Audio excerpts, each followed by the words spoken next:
Վերջին 12 ժամվա ընթացքում սա իմ երրորդ եթերն է։ Ուզում եմ խոսել այս օրերին քննարկման առարկա դարձած միավորման խնդրի մասին եւ նաեւ այն գաղափարի մասին, որի շուրջ առաջարկում են համախմբվել։ Եկավ հասունացումը, տեղի ունեցավ։ Մենք տեսնում ենք, որ նույնիսկ նրանք, ովքեր մինչև ընտրությունները թերավատությամբ են խոսում սահմանադրության կարևորի մասին, հիմա արդեն ասում են ամենակարևոր խնդիրը սահմանադրության խնդիրն է։ Ես ուզում եմ խոսել այս հարցի մի քանի առումներով կարևորության մասին։ Առաջին, սահմանադրությունը հիմնական օրենքն է, որևէ երկրի կյանքը կարգավորվում է սահմանադրությամբ, հետևաբար շատ ճիշտ են նրանք, ովքեր որ չասեմ ում կրկնելով, հիմա խոսում են սահմանադրության կարևորության մասին։ Երկրորդ, մեր խնդիրների հիմքում ընկած է դարձյալ սահմանադրության հարցը։ Երրորդ, մենք գիտենք, որ թշնամին սահմանադրության մասին է համարձակվում խոսել եւ այդ ոլորտում թերացումները կամ վախվորացությունը կամ անպատասխանատու կեցվածքը ազգային անվտանգության հետ է կապված։ Կան եւ այլ դրույթներ, բայց եթե խոսում ենք սահմանադրության մասին, պիտի ձերբազատվենք բոլոր բարդույթներից, խոսքի մասին չէ, ես բարդույթ չունեմ, որտեղ չեմ հասկանում, ասում եմ, չեմ հասկանում, որտեղ վստահ եմ ու գիտեմ, ասում եմ, սա է ճիշտը։ Ուրեմն սահմանադրության մասին, սահմանադրականության մասին խոսելիս պիտի նկատի ունենանք այն, որ դա այն հարցն է, այն խնդիրն է, որ անմիջականորեն կապ չունի իշխանության համար պայքարի հետ։ Այստեղ էլ կա իշխանության համար պայքար, բայց եթե ճշմարտացիորեն սահմանադրական իրավունքի համար ես պայքարում, ապա դու պայքարում ես քաղաքացու իշխանության համար, այդ իշխանությունը ամրագրելու համար։ Հիմա եթե խոսում ենք սահմանադրության մասին, տեսեք, բոլորին եմ հորդորում ողջախոհ լինել։ Նախ եւ առաջ այն սահմանադրության այն նախագիծը, որ մենք շրջանառության մեջ ենք դրել, պատկերացրեք, համարյա 2 տասնամյակ եւ տարբեր քաղաքական ուժեր են դրա հետ առնչվել։ Ի վերջո 17 քաղաքական ուժ այո է ասել այն նախագծին, որ մենք ներկայացրել ենք։ Կա մի պատրաստի բան։ Դուք խոսում եք պետք է այսպեսի սահմանադրություն, այսպեսի կապիկություններ, չէ, կա մի բան, որի քննարկումից վախեցել են իշխանությունները եւ ավելին ոչ միայն վախեցել են, այլ օրենք են խախտել։ Խախտել են կուսակցությունների մասին սահմանադրական օրենքը։ Եվ եթե դուք ազնիվ եք, բարդույթներ չունեք կամ նախանձիկություն չունեք, պարզապես մարդ եք, հստակ կա, եղել է տարբեր աշխատանք, այդ աշխատանքը պետք է շարունակել ազգային պատասխանատվության զգացումով հանգիստ ասել, որ Պարույր Հայրիկյանի ներկայացրած նախագիծը չի քննարկվել եւ դա է պատճառը մեզ բոլոր չարիքների։ Ավելին, ասել, որ դեռևս այսօրվա այս խուժան սահմանադրությունը շրջանառության մեջ դնելուց առաջ եղել է այդ պատրաստի նախագիծը։ Նախագիծ, որը քաղաքակրթական ներդրում է, ոչ թե նախասիրություն է, ոչ թե ցանկություն է, ոչ թե պատկերացում է, այլ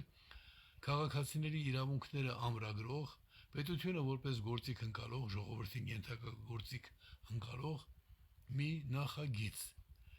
Հիմա հայտնվել են, չասեմ դեղնակտուցներ, բայց հայտնվել են նորելուկներ, որ իրենց ինչ որ բան են երևակայում։ Դրա իրավունք ունեն, չասեմ, որ այդ իրավունք չունեն, բայց ինչ որ մի կարևոր բան են իրենց երևակայում եւ ասում են, ես կարծում եմ, որ այսպես պիտի լինի։ Ես ոչինչ չեմ կարծել։ Ես ասում եմ, որ մարդիկ պետք է լինեն իրավահավասար եւ պետությունը լինի առավելագույն արդյունավետությամբ օգտագործելիք, այսինքն բարձեցված գործիք, առանց որևէ ավելորդ անգամ մասնույթի։ Եվ ինձ հաջողվել է դա իրականացնել։ Հիմա, եթե խոսում եք միավորման մասին, արդարացված է միավորվել սահմանադրության գաղափարի շուրջը, մանավանդ այն դեպքում, որ այս իշխանությունները 6 տարի է սահմանադրական բարեփոխումների խաղեր են տալիս, հաջողության չեն հասել, նախագծեր են խոսացել տարբեր ժամանակներում, խախտել են նորմատիվ ակտեր, խախտել են կուսակցությունների մասին օրենքը, ինչ հնարավոր է խախտել են։ Գիտեք, սահմանադրական օրենք են խախտել։ Այսինքն գործի 90%-ն արված է, մնում է, որ դուք համախմբվեք, ես չեմ այն իքական գիմնազիայի ուսանողուհիների նման գործող քաղաքական գործիչներ կան, բայց կամաչեն, կբարդույթավորվեն, ինչ որ կնախանձեն, իրենց հերն են անիծած, ազնիվ մարդիկ, Համախմբվում եք այս գաղափարի շուրջը ու միասին առաջ ենք գնում։ Ազգային սահմանադրության մեջ վերջին 100 տարում ով երբ է խոսել։ Ուղիղ 50 տարի առաջ այս օրերին Հայաստանի անկախության կազմակերպության ազգային միացյալ կուսակցությունների գոյության 10-րդ տարում հոդվածաշարում, գիտեք, KGB-ի բանտում գրված եւ KGB-ի բանտից գախնի դուրս ուղարկված, դուրս բերված Անահիտ Կիրակոսյանի միջոցով այդ փաստաթղթում ես խոսում եմ այն բանի մասին, որ անկախության հանրաքվեից հետո, այսինքն դա Ամերիկայի ձայնն է հաղորդել Ազատություն ռադիոկայանը BBC-ին։ Կարծացեք Աշոտ Նավասարդյանի եւ Ազատ Արշակյանի դատավճիռը, որ դա սովետական միության դեմ քայքայիչ աշխատանքներ տանելու համար օգտագործված կարևորագույն փաստաթուղթն է եղել։ Հրատարակվել է դեռևս 78 թվականին հայ մամուլի, սփյուռքահայ մամուլի էջերում։ Այնտեղ ասվում է հանրաքվեից հետո կարևորագույն խնդիրը ազգային սահմանադրության ընդունումն է սահմանադիր ժողովի միջոցով։ Խոսքը սահմանադրության մասին է, ուրեմն այդ մարդը այսօր ձեզ հետ է, ձեր կողքին է պատրաստի նախագծով, մի նախագծով, որ Հայաստանը դառնալու է աշխարհի ամենաժողովրդավարական երկիրը, որը չընդունել է,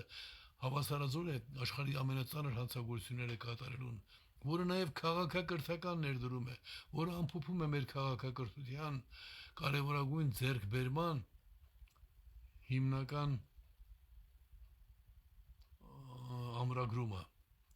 այսինքն չպետք է լինի խտրականություն։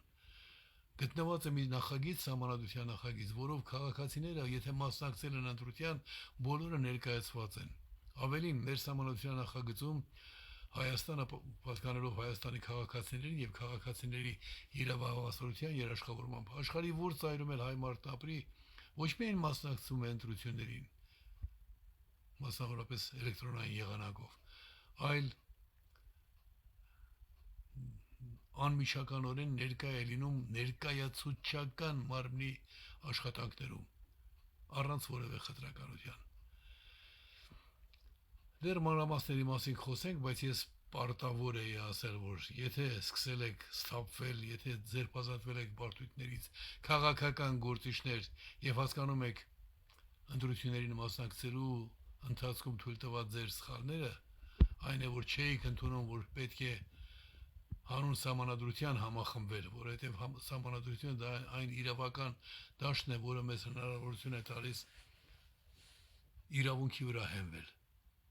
Մեր պայմաններում գտնվող ազգը իրավունքից զորեղ ոչինչ չունի։ Տեսեք, իրավունքի ուժով Հայաստանում հայտնվեցին եվրոպական դիտորդներ, իրավունքի ուժով, որպեսզի սադրանքներից զսպեն, եւ խաղաղություն ինչ որ կերպ հաստատվեց։ Չնայած թափթփուկներ կան, որ ասում են իրենց քծնող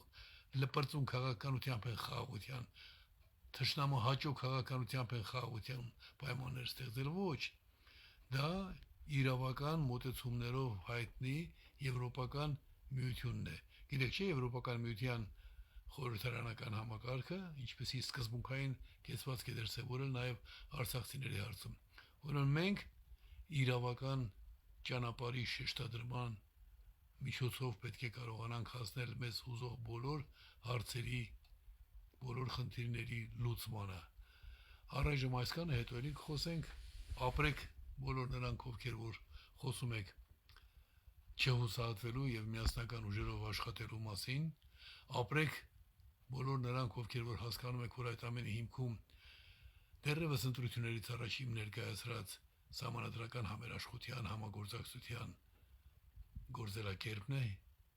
եւ 1000 անգամ ապրեք նրանք, ովքեր որ կարողանան բարդույթներից, նախանձիկներից ազատվել։ Մի բան միայն կուզեի ասել, այ մեր Հայրիկյանին նախանձել չեք կարող, քանի մահափորձ շրջանցել է։ Ոչ իմ կամքով, տիրոջ կամքով։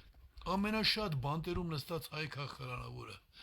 ամենամեծ հեղինակություն ունեցող բոլոր ազգերի մեջ, ի վերջո սովետական միության ժողովրդավարական շարժումների հիմնադիր ճանաչված անձը, ինչ մակարդակ գիտեք, երկրների նախագահների մակարդակով։ Փաստերով էս բոլոր փաստաթղթերը կան։ Հիմա այդ մարդը ձեզ հետ է ասում է, օգտվեք իմ ծառայությունից։ Եվ արդեն ապացույց էլ ունեք, որ թքած ուներ որևէ պաշտոնի վրա։ Ամենաբարձր պաշտոնը հայրենիքին նվիրվելու, անմնացորդ նվիրվելու պաշտոնն է։ Աստված պահապան բոլորիս։